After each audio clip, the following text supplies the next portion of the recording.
Hey guys, it's Tim and this is Wrestling Unlimited as it's Monday and this is the Wrestling Wrap-Up. A handful of news brought to you in one easy to watch video. As far as today's news stories do go, kind of a lighter news day, I guess you could say, news weekend, whatever you want to talk about. We do have news on WWE's reported hiring freeze. Some new info regarding the WWE WBD rumor, I guess you can call it. We're going to talk about Mercedes Mone, the WWE wrestler, get a name change. More stuff on fans just being idiots when it comes to asking for autographs. AEW with an interesting new trademark filing and so much more. Because this right here is the Wrestling Wrap-Up. A handful of news brought to you one easy to watch video. We do this every Monday and every Friday. We're on 11 to 11:30 a.m. Pacific. We talk about all the recent pro wrestling news.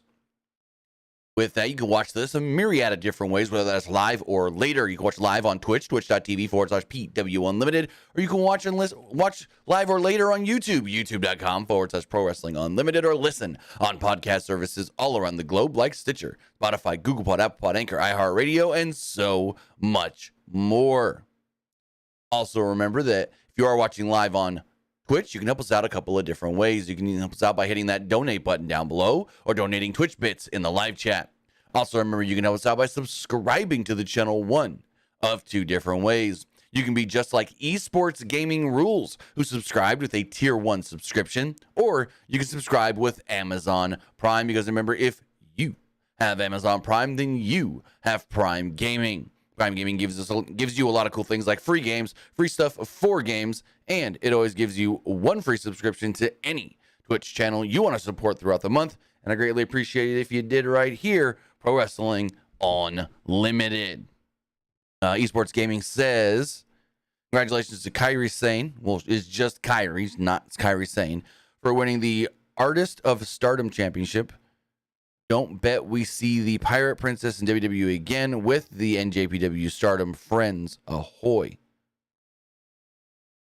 Well, I mean, there is a possibility that WWE could still get her for like a Rumble appearance or something. Well, she's a champion now. Doesn't mean she's going to be the champion of forever.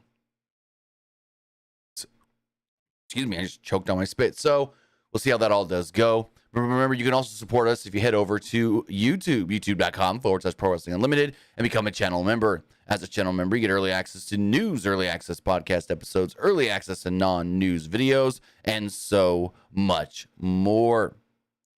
And finally, remember, you can catch this podcast on a lot of different places, like Stitcher, Spotify, Google Pod, Apple Pod, Anchor, iHeartRadio, and so much more. But finally, head over to the Epic Game Store. Looking to buy something like the brand new Star Wars Jedi Survivor that comes out this week? Trying to get into Disney Speedstorm that's in early access? Well, you can do so on the Epic Game Store. And when you do, put this code in right here, PW Unlimited at checkout, and you will be supporting us at no extra cost. Again, you will be supporting us at no extra cost. Also, you're trying to get that new season of Fortnite, get bucks for Rocket League and Fall Guys. Well, again, use code PWU NLIMITED at checkout. You'll be supporting us right here, Pro Wrestling Unlimited. But as far as the news does go, let's jump in right here. Also, remember, if you are watching on Twitch or YouTube, if you're watching on YouTube, well, you can get your comment, question, or concern read live on the air with a super chat donation, or you can put some bits in the YouTube chat or the Twitch chat and get your comment read there as well. As far as the first news story we do have, we're going to talk about WWE's quote-unquote hiring freeze and what is going on with that, as this report does come from Fightful as they write the following. We learned more on the WWE hiring freeze. It was reiterated to Fightful from WWE higher-ups there has been an effective hiring freeze in place since the beginning of the year, whether or not the official term has been used. In fact, we've learned that Nick Aldis was told that WWE had maintained interest in him, but with the corporate moves, there weren't main roster hires being made. Now, before I continue, that's an interesting one there. That they were interested in Nick Aldis, as we had heard but they were interested in him for the main roster, which is good. Moving forward, it says, however, we have been told that a WWE higher up told some within the industry that they're still talking to talent and hope to be hiring again sooner than later. We've learned that there was contact with EJ Nduka via James Kimball and Switchblade Jay White via WWE, and that Triple H was adamant he didn't want details of talks leaked. William Regal and Bruce Pritchard have both reached out to talent during that time. The way that it was put to us was, quote, "We haven't been hiring people, but we've been talking to people." It was also mentioned that while WWE had heavy interest in Jay White and would have loved to have him, there wasn't a lot of communication in the latter weeks before he got signed by AEW. WWE had also been interested in Hikuleo and Tama Tonga and bringing back Naomi, but they didn't end up landing deals. We've also spoken to multiple free agents who said WWE outright stopped responding to them along the way. One WWE higher-up pointed over 20 main roster signings between August and December, and none in 2023 as evident that things had changed. However, they think it was more of a product of the sale progression than anything else, and exactly that's what it was. When you're looking to sell a company, you want to have it look like you're spending as little as possible. Not, oh, hey, we're for sale. Also, we just put $1 million on the books because we signed Nick Aldis. I don't know if Nick Aldis would have got $1 million, but just for example. Oh, yeah, we're spending $1 million this year on this guy. We're spending $500,000 this year on this girl. So it's like, you don't want more spending to come in when you're trying to make your company look profitable to potential buyers. Or in WWE's case, acquirers, because they didn't really buy WWE. They acquired WWE as far as Endeavor does go. So it does look like WWE is interested in a number of people, just not hiring at the moment. We don't know how long this hiring, quote unquote, freeze is going to go for, but here's an interesting thing. They're interested in Nick Aldis. Nick Aldis is with Impact, but as of last Friday, Nick Aldis had not signed a deal with Impact. He's agreed to work with Impact, but no actual deal has been signed between Impact Wrestling and Nick Aldis, which is a very, very interesting. So I thought I would bring this one here because it is a very interesting story, at least in my opinion, that not enough people are talking about it in regards to. It's probably just has to do with the sale. And as soon as the sale is done, more hiring will probably, and this is just me spitballing, more hiring will probably end up taking place. As we move on to our next story, so there was some news that came out last week, or maybe not even news. A person in Sports Illustrated said that they had heard that Warner Brothers Discovery may have been interested in WWE, and Fightful does have an update on this, stating, quote, Jim Miller caused a bit of a stir in noting that he wouldn't be surprised if Warner Brothers Discovery was interested in WWE content if they lose the NBA. Based on information Fightful has received, that hasn't been the case. Several WWE higher-ups had inquired as to whether or not that's something people within the industry have heard, and noted that they'd not heard anything whatsoever. We're told that there haven't been conversations regarding WWE with Warner Brothers Discovery. There have been conversations with several places that serve as possibilities, however. Now, we do know that WWE has spoken with ESPN to get content created over there, which does sound more like a A&E type of deal than a USA Network Fox type of deal, where they create specialized content for that network, aka a la ESPN, and not a weekly live wrestling show.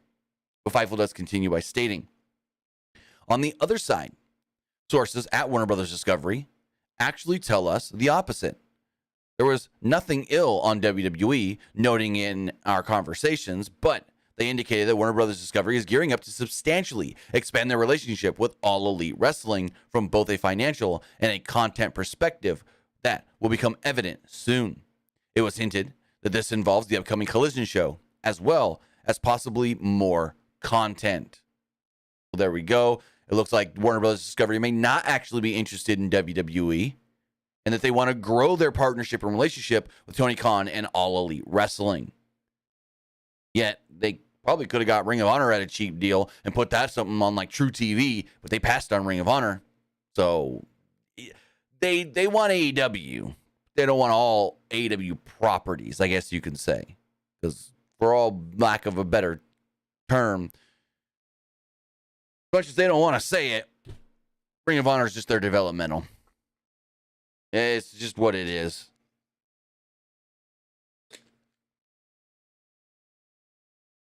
But speaking of Ring of Honor, the former Ring of Honor champion was Tyler Black, who now goes by the name Seth Rollins in WWE. And it looks like even Seth Rollins was kind of taken aback and floored by the announcement that he's facing Omos at Backlash based off of the response he had on Twitter. Let me pull this up on the screen. So if you guys didn't see it, this past Friday during SmackDown, WWE's announcing matches for Backlash. They're like, the SmackDown Women's Championship will be on the line when Rhea Ripley defends against Zelina Vega.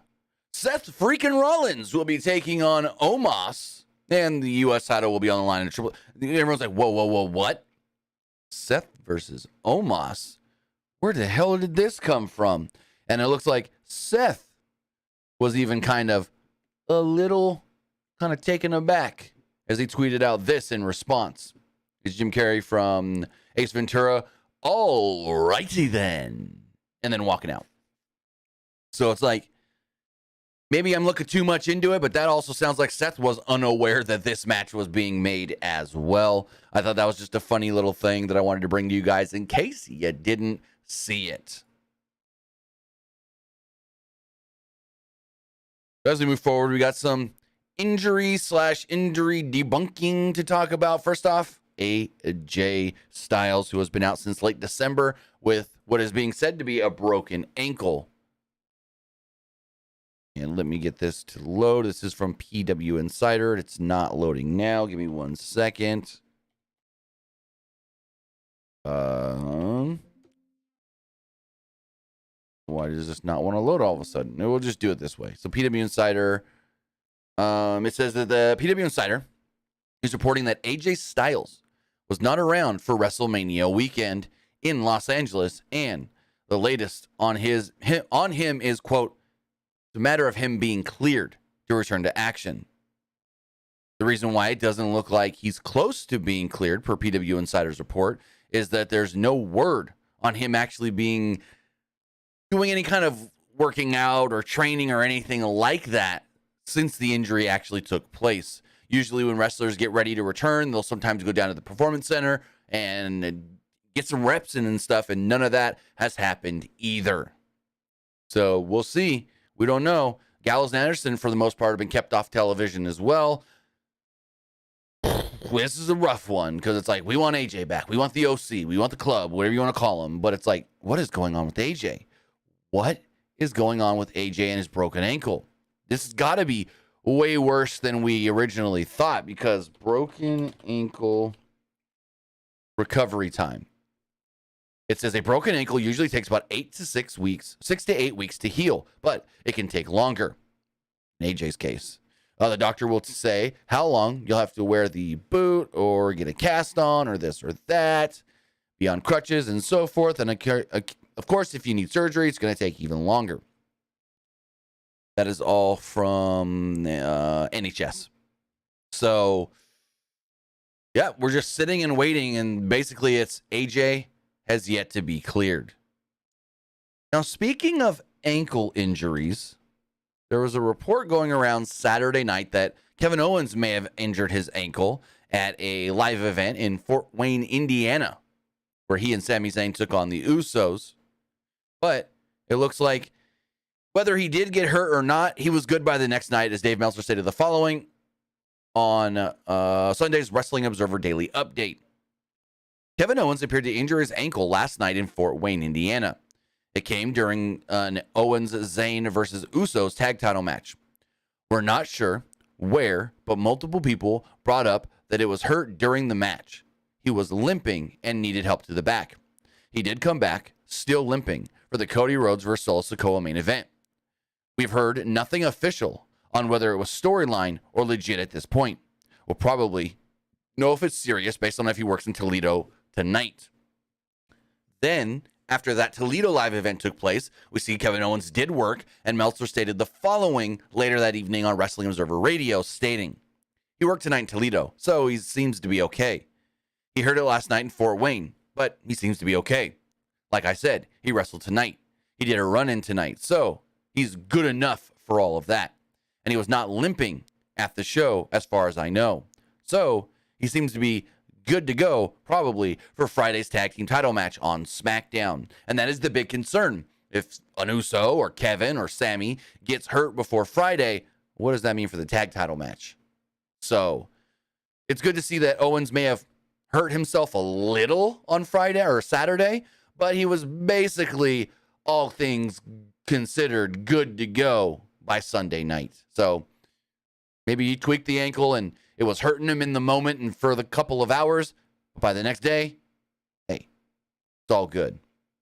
But speaking of Kevin Owens' name actually came up this weekend in regards to something to do with Alexa Bliss and assigning Funko Pops for resellers, for idiot fans taking the advantage. So we're going to pull up some tweets here because there's a couple of tweets and videos and whatnot to show with this. So this was the first video posted. I'm not going to play the audio from any of it because it's a little more or less, well, sign one more. Can you sign one more? Can you sign one more? So this is the video that got posted first. So apparently these fans are going to different places, whether that is the hotel, whether that is the airport and so forth, and bringing opened, folded Funko Pop boxes, multiple, and asking WWE wrestlers to sign them. Look at, there's multiple people here too doing the same thing. Then they're reselling them for well over $100. This one's $155. The Alexa Bliss one's like $130. And the Alexa Bliss one is the one that really actually took off as far as the story does go, because this one $139. So Alexa's here. She signs one, tries to hand the pen back, and the guy's like, one more. Oh, no, one more. Oh, no, one more. And so this starts just a myriad of different things online of, well, if the wrestlers don't want these to get resold, it's on them to not sign. If the wrestlers don't want this, it's on them, and this and that, and da-da-da. The wrestlers can say no, and the wrestlers can this, and the wrestlers can that. And Alexa responded. We're going to pull this tweet up as well.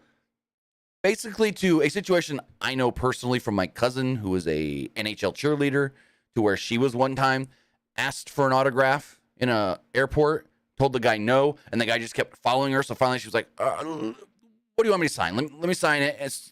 She only did it to get him to leave. And apparently that sounds like what Alexa did here. So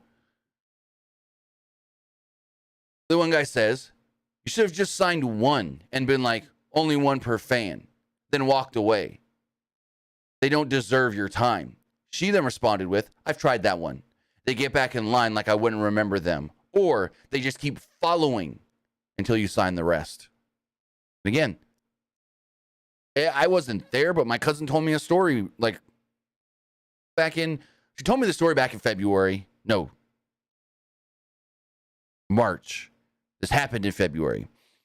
That she was in an airport and she was with a couple of the other cheerleaders. I'm not going to say what team she cheers for. I don't know. Fuck it. She's a Mighty Ducks cheerleader, Anaheim Ducks. And so they were in an airport. I'm not going to say where, though, because that's not pertinent to the story. It doesn't matter.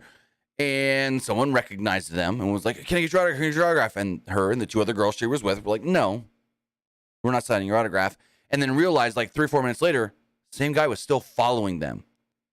And so they asked him again, excuse me, can we help you? He's like, I just want your autograph. And they started to feel really weird about it. And so they're like, sure. And she signed it and the guy walked off. Just walked off because he got the autograph. But he kept following them for multiple minutes until he actually got what he wanted. And she was like, I felt very violated. Like this guy was just watching me and following me. So in the hopes that he left, which he did, I just signed. I just signed his piece of paper that he wanted me to sign. And she's like, I don't even know why he wants my autograph anyways. We're cheerleaders. We're not even that popular. So regardless, like I heard from people, like I've never heard from wrestlers about this, but I've heard from people that I know firsthand. They don't stop. So when you get on the performer or the celebrity or the whatever and say, well, that's on you. You signed it. Why is it such a big deal if you're just going to sign anyways? Because sometimes they have to sign it for their safety, to feel safe, to feel like I'm not being followed anymore. So a lot of people don't understand that one. A lot of people wanted to give Alexa Bliss crap on the internet this weekend when, on all honesty, it sounds like for her safety, she just signed it to get the guy away.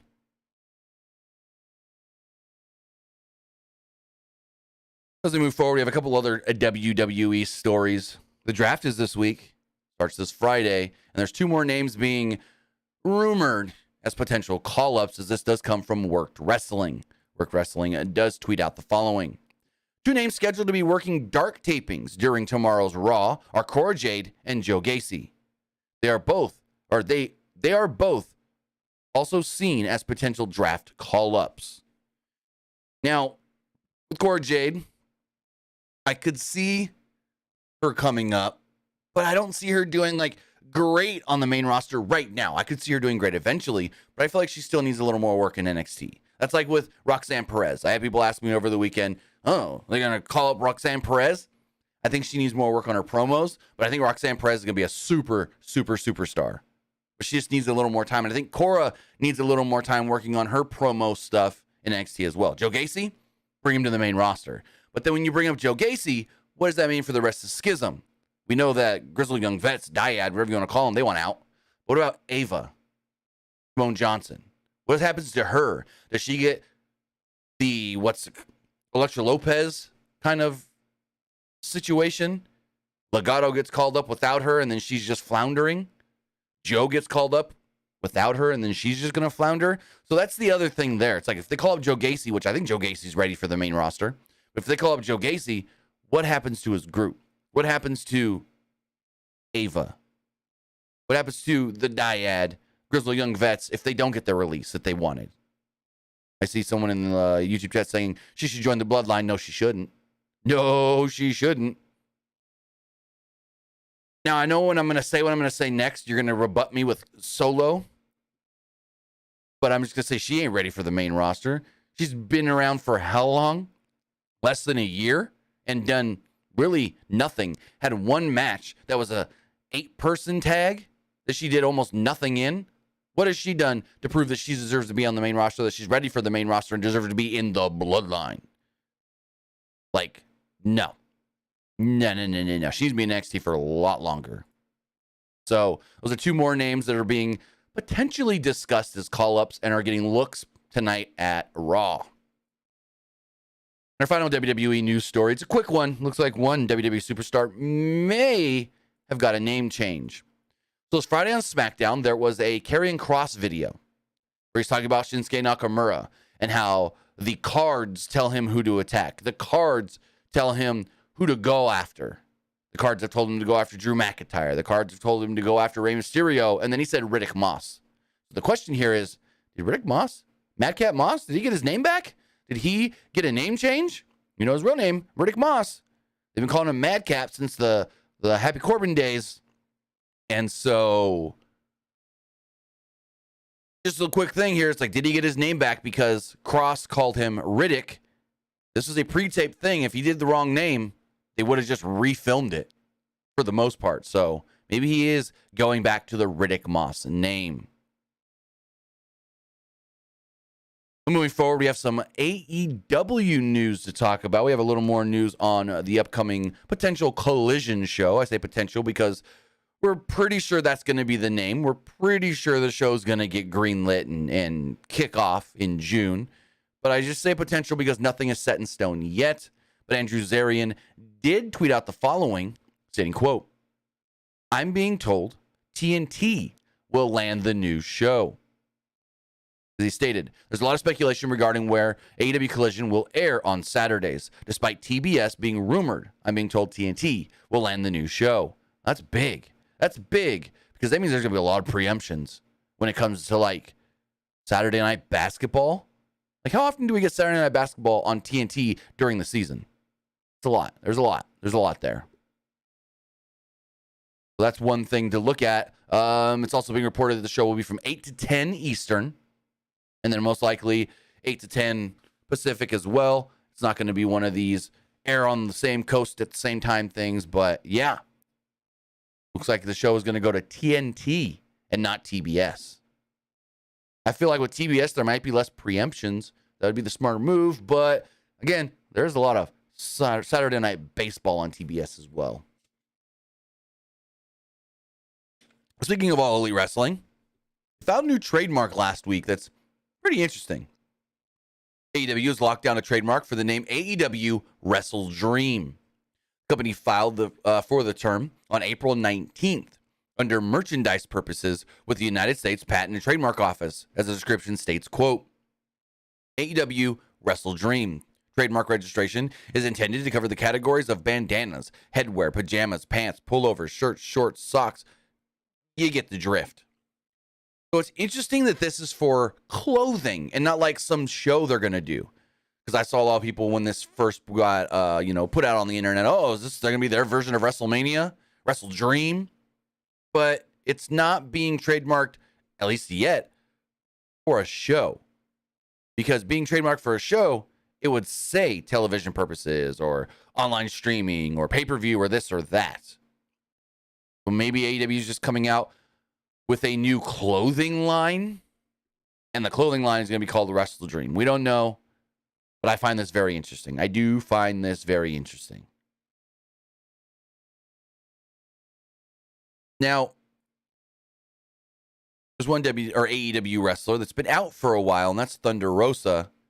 Thunder Rosa's been dealing with a back injury, and it looks like, well, the concern now is that she may need surgery, or at least they hope she doesn't need surgery.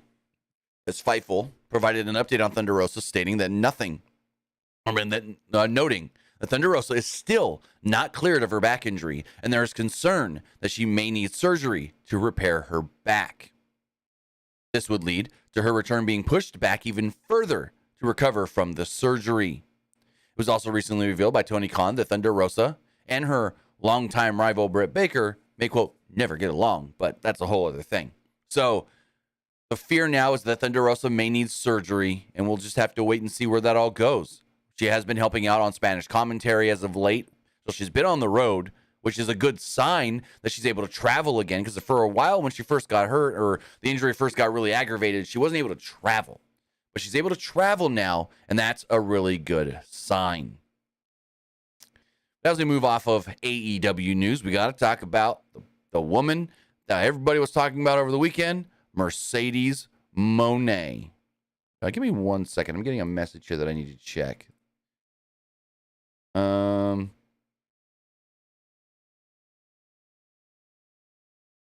Okay, we'll talk about this actually at the end of the show because it's a raw rumor. Raw rumor. And Mercedes Mone dropped the IWGP Women's Heavyweight or Women's Championship this past weekend to Mayo Iwatani, and that led to many questions of what is her status with Bushiroad, New Japan, and Stardom. And it looks like, well, a new deal has been made, or at least an extension has been made to keep her around a little bit longer. Despite no longer being the IWGP Women's Champion, we now know when her next appearance will be taking place for New Japan Pro Wrestling.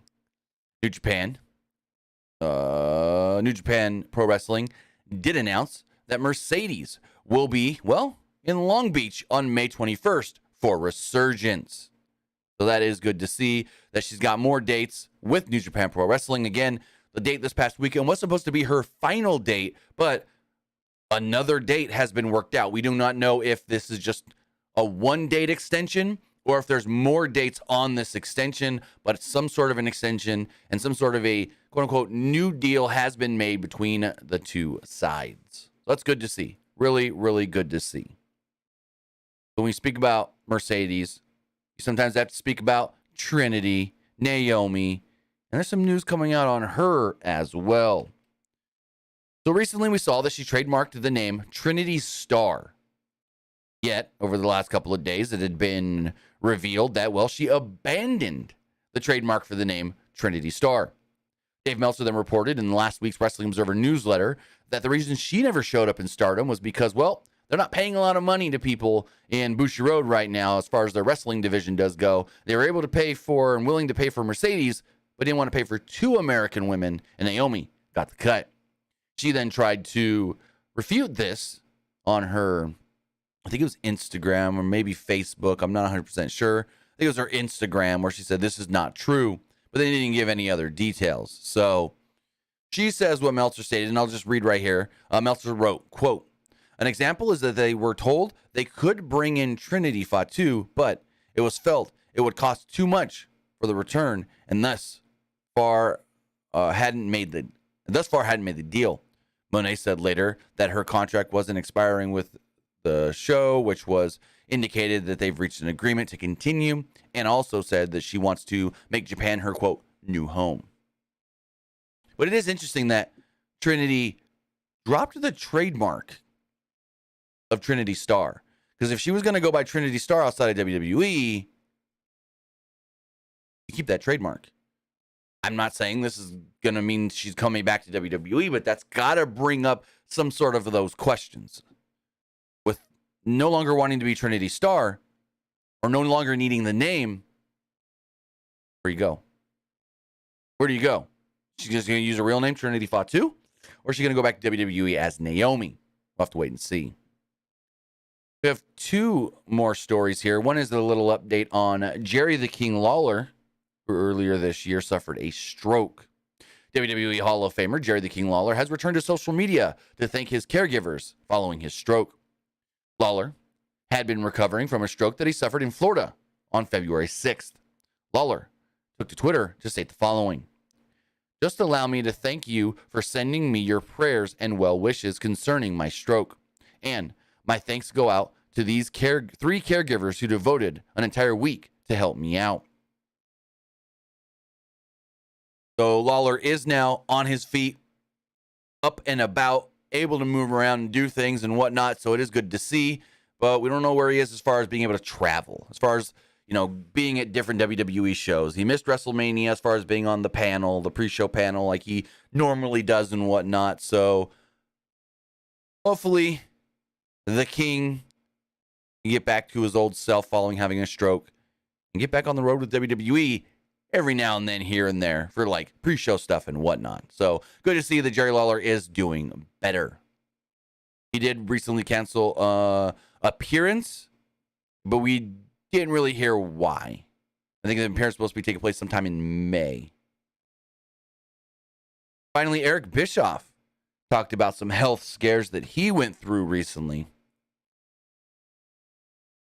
As Eric Bischoff did state the following. Oh, why do I not have it now? On his 83 Weeks podcast, Bischoff stated that the incident would be related to Bischoff's, I don't know, butcher this name, hypoglycemia. Maybe I didn't butcher it as bad as I thought. A condition in which the blood sugar levels of an individual become lower than average. Due to his condition, Bischoff would decide to begin using psyllium husk, a food supplement that can lower blood sugar levels. Using the psyllium husk, Bischoff would read the recommended dose of 1 to 3 tablespoons, but instead took 4 to 5, the maximum dose instead. And however, the instructions would specify not to start with higher doses. This is all what Bischoff was saying.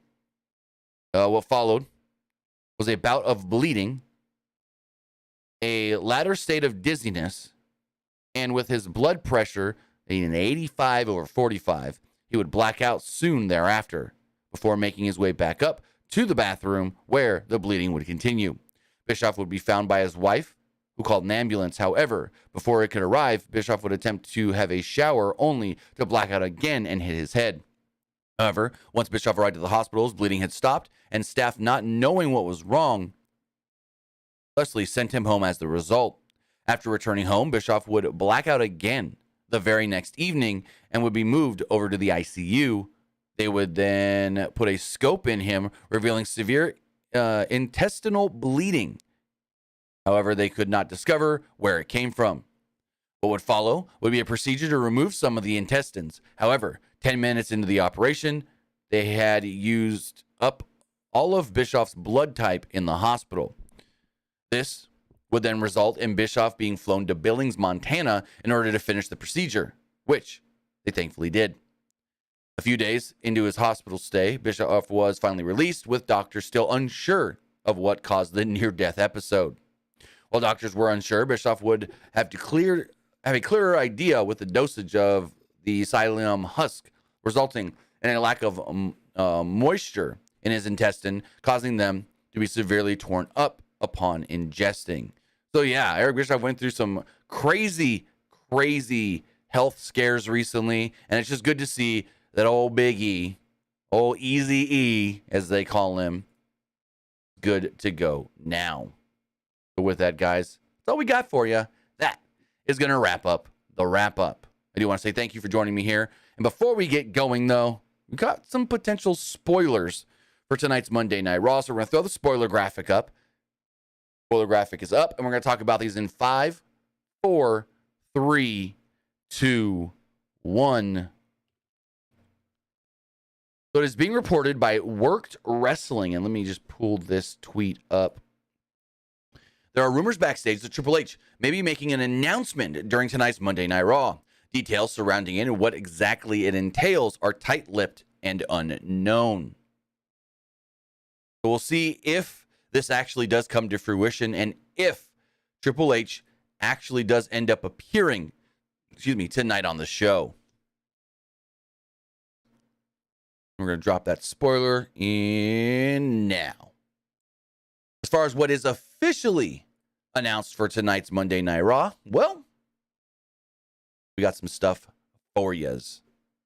2 things have so far been officially announced for tonight's Monday Night Raw. Not much at all. First off, we do know that Bad Bunny will be appearing on the show. And I feel like in correlation to Bad Bunny being on the show, we also got Rey Mysterio versus Damian Priest. All kind of go together. So with that, that is the only 2 things being announced for tonight's Raw.